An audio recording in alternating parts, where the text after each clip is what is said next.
Shalom teman-teman gereja DMC Bahasa Malaysia, salam berkat di dalam Yesus Kristus. Saya ucapkan selamat bertemu sekali lagi. Semoga saudara semua sehat dan ceria di dalam Tuhan. Hari ini kita masuk ke dalam siri yang baru. Kita akan sama-sama menghayati khotbah Yesus yang paling terkenal, yaitu Sermon on the Mount ataupun khotbah di atas bukit. Tajuk siri baru ini ialah 8 kunci hidup yang diberkati Tuhan.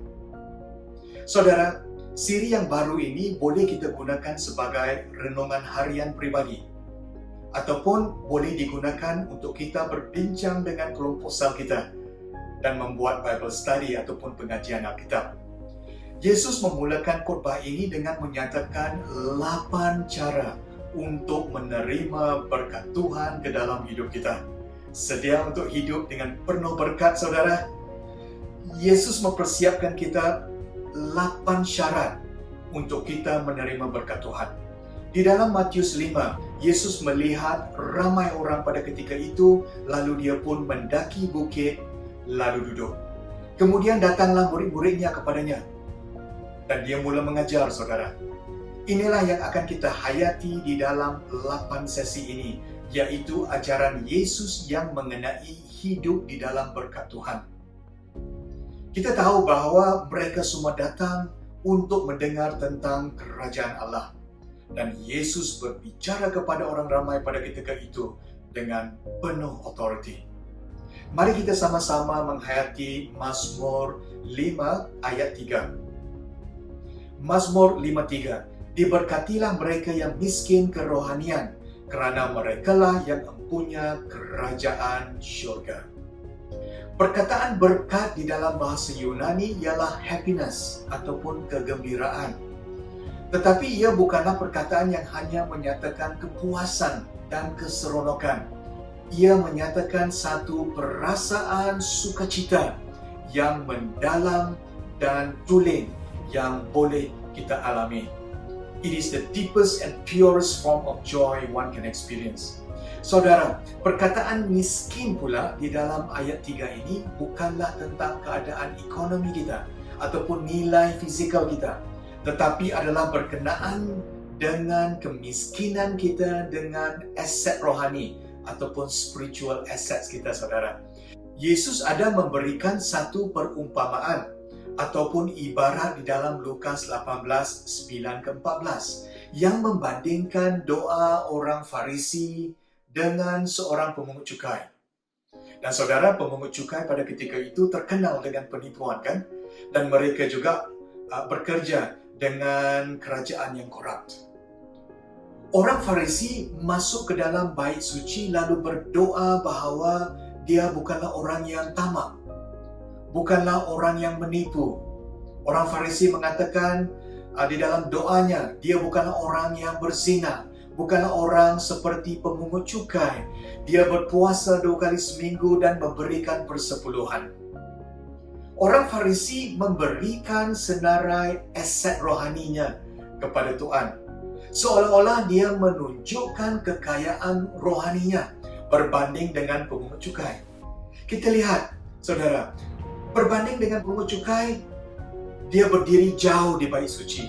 Dia tidak berani menengadah ke langit, melainkan menebah dadanya dan berkata, "Ya Allah, kasihlah hamba orang yang berdosa ini." Dia mengaku, saudara, bahwa dia adalah orang yang miskin rohani.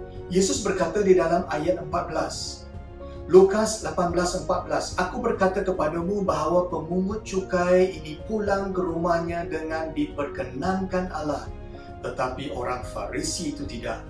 Sesiapa yang meninggikan diri akan direndahkan, dan sesiapa yang merendahkan diri akan ditinggikan." Wow, saudara, tidak salahnya kita ditinggikan. Hanya siapa yang meninggikan kita. Jikalau kita meninggikan diri sendiri, kita akan direndahkan. Jikalau Tuhan yang meninggikan kita, kita berdiri di atas dasar yang kukuh. Amin. Jadi saudara, hari ini jikalau kita mahu diberkati, kita harus mempunyai sikap kemiskinan rohani, saudara. Inilah sikap yang bergantung kepada Tuhan. Apabila Yesus mengatakan diberkatilah mereka yang miskin kerohanian, kerana merekalah yang mempunyai kerajaan Allah. Ini berbicara tentang kebergantungan kita kepada Tuhan. Bukan diri kita sendiri, tetapi kita bergantung kepada Tuhan. Persoalannya saudara, bagaimana kita bergantung kepada Tuhan? Izinkan saya cadangkan beberapa langkah yang boleh kita pelajari. Dan saya menyediakan ayat-ayat di bawah untuk membantu saudara untuk membuat Bible study secara pribadi ataupun Bible study bersama dengan teman-teman saudara di dalam cell group. Yang pertama, kita bergantung kepada hikmat Tuhan, bukan diri kita. Bagaimana kita mencari hikmat Tuhan? Melalui Alkitab saudara. Yang kedua, kita bergantung kepada kekuatan Tuhan, bukan kekuatan kita. Dan yang ketiga, kita bergantung kepada masa yang ditentukan Tuhan, bukan masa kita. God's timing, saudara. Yang keempat, kita bergantung kepada pembelaan Tuhan, bukan kita. Saudara, kadang-kadang kita disalahfahamkan. Biar Tuhan yang membela diri kita, saudara. Dan yang kelima, kita bergantung kepada kekayaan Tuhan dan bukan kekayaan kita. Jadi, saudara, inilah the Beatitudes, yaitu ucapan bahagia yang pertama. Ia adalah dasar untuk 7 berkat yang seterusnya. Semua yang lain tidak akan kita fahami jikalau kita tidak menyadari bahawa kebergantungan kita adalah kepada Tuhan dan hanya Tuhan. Kita adalah manusia biasa yang miskin rohani. Sumber kekayaan rohani kita adalah Tuhan sendiri. Wow, what a good God. Amin, saudara. Mari kita berdoa. Tuhan, terima kasih atas firman-Mu. Hari ini kami telah mempelajari Beatitudes yang pertama, yaitu kami diberkati kerana kami miskin kerohanian. Dan dengan itu kami empunya kerajaan syurga. Terima kasih Tuhan. Kami merendahkan diri kami pada hari ini. Kami mengaku bahawa kami adalah orang yang berdosa.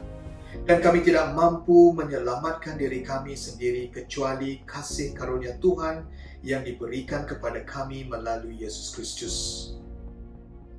Terima kasih kerana memberkati kami, walaupun kami tidak layak. Ajar dan pimpin kami ke jalan yang benar.